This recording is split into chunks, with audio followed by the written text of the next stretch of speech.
Welcome to Library U. Today's guest is Geoff Kipps Bolton, a North County beekeeper and an advocate for bees. What we're interviewing him about is what you need to do if you want to get started as a beekeeper. So, Geoff, how hard is it to get started in the beekeeping profession? It's actually not a great deal of work.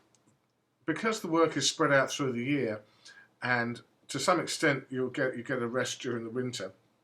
At its least, you should inspect your hive probably every couple of weeks just to make sure everything is okay. But it's certainly, if you only have one or two hives, and most people who start keeping bees, I would say, would probably have two hives, wouldn't find it a great deal of work. How much equipment is required to get started? And, what kinds of things would you really need? I would always recommend that you start off gradually. Obviously, you would need a beehive, and in addition to that, the basic tools you would need would be a hive tool, which you use to open up the boxes and to lift the frames inside the box. You'll need a smoker, and what you do is you put some fuel in the smoker, perhaps rotten wood or pine needles, dry grass, even corrugated cardboard, anything which will smoulder, and you puff the smoke into the hive, and that has the effect that the bees will eat honey because they smell the smoke, and it also masks their pheromones. So if they're emitting any alarm pheromones because you're disturbing the hive, the smoke prevents them being too alarmed. Obviously, some sort of veil is good for a beginner. I prefer a complete suit. This is actually just the veil from my suit, but I would always recommend you start off with a complete suit because that gives you much more confidence than if you just have a veil. Most beginners will start by wearing gloves, but experts will say not to start with gloves, to use bare hands. And I can see both sides of it, because it's certainly much easier to use bare hands, and you might get the occasional sting, but because you're much more gentle, it will upset the bees less if you're not wearing gloves.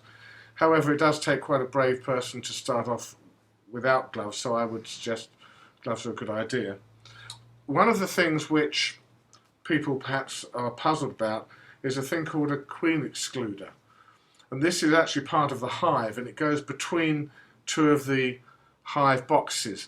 The hive is basically a series of boxes stacked on each other, and the queen excluder goes between them so that the queen is kept in the lower boxes.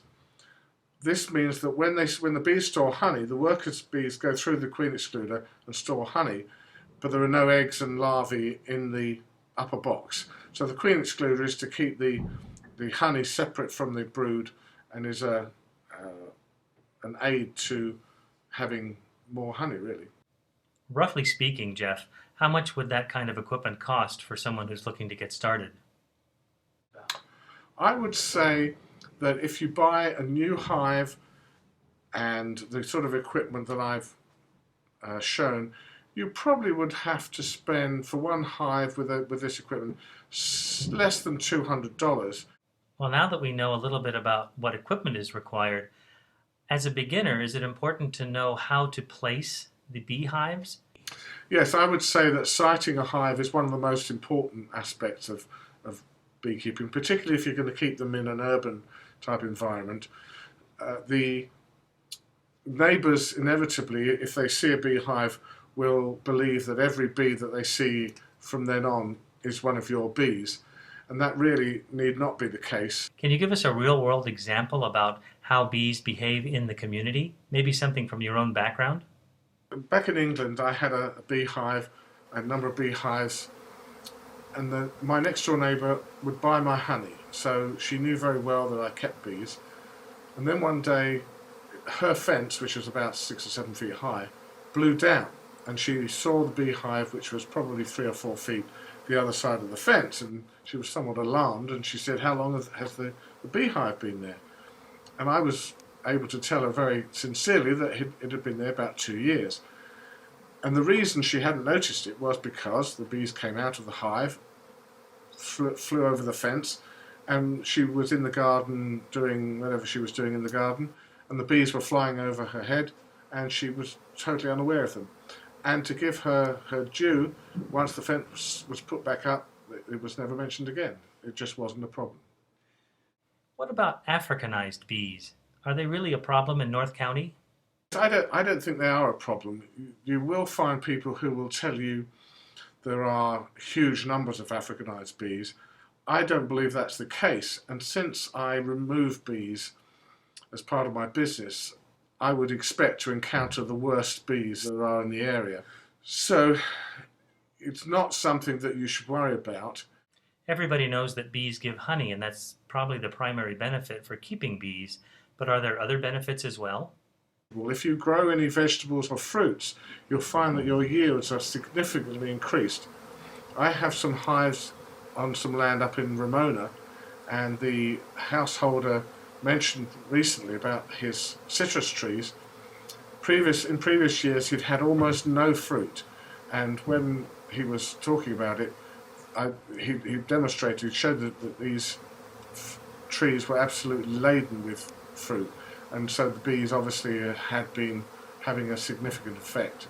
There's also other products from the hive, such as beeswax and pollen and propolis, which are used to a greater or lesser extent, but I think most people are interested in the pollination and the honey. What resources are available for new beekeepers? Where can they go to learn more information? I would certainly suggest that you contact local beekeepers and join a bee club if you can.